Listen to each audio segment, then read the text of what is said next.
Hello, class. I extended the deadline for your first draft of your review essay by 1 day. I see many of you need more time, so it's due Monday now and not Sunday, and I've left the open time to submit the Canvas until Tuesday, the 22nd. I want to talk to you about your first draft. You should have 4 paragraphs. Your first paragraph is your introduction. It's important that your thesis state your 3 criteria very clearly. Your last sentence of your introduction is your thesis. Then I know what the topic of each of your body paragraphs are going to be.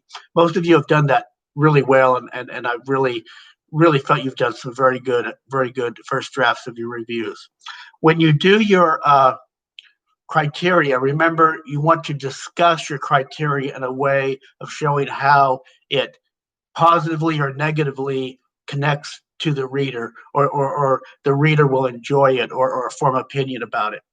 I'll look at the example I gave of Hunger Games, how I looked at developing the criteria of that. If you're doing a movie or a film, don't summarize the plot.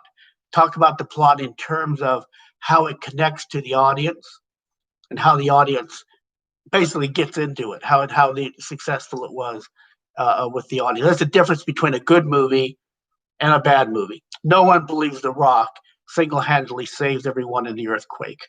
But many movies are very realistic, and you can identify maybe with a character, maybe identify with the plight of the urgency of the plot, something like that, but don't just summarize. You don't be given a summary. You're evaluating based on the criteria of plot or characters. That's really the only thing I want to tell you is make sure your criteria is clear. What I mean by clear is it's defined enough. It's narrow enough that you can actually write something, and write in terms of what would an audience get from it, like a video game.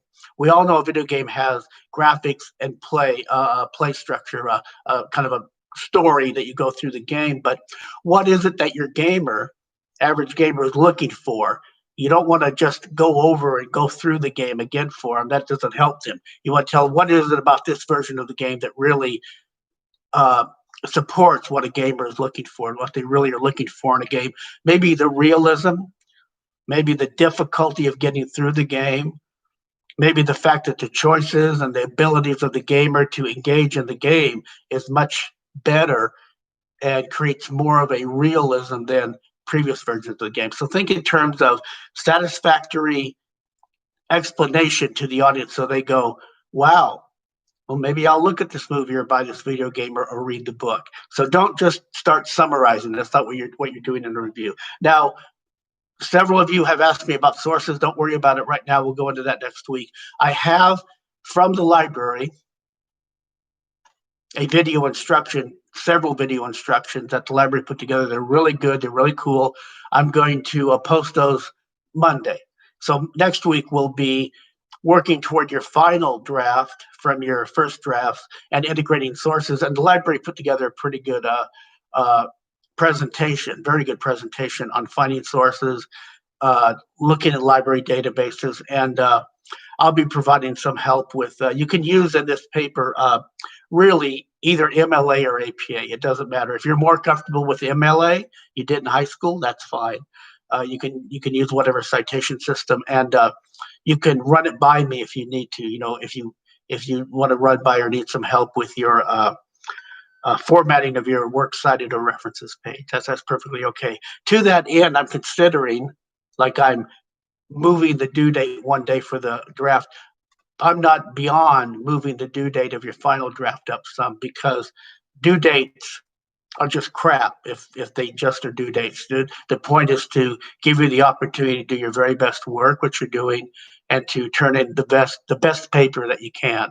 I'm going to be grading the paper based on a rubric. I'm going to grade it a little bit, I don't want to say harder, but a little bit more toward the points that I want you to have in your paper. So you're not just going to get your points for turning it in.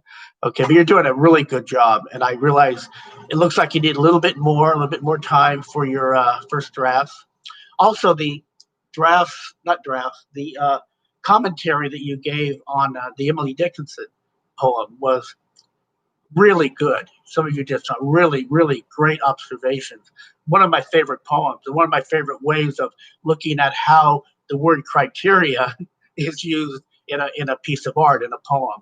And you made some interesting things. Some of them I hadn't considered before, and how she's using the robin as a criteria for tune, creativity. If it were the different place, it would be the cuckoo. I'm just very, very happy with what you've done. Okay, I'll be talking to you later.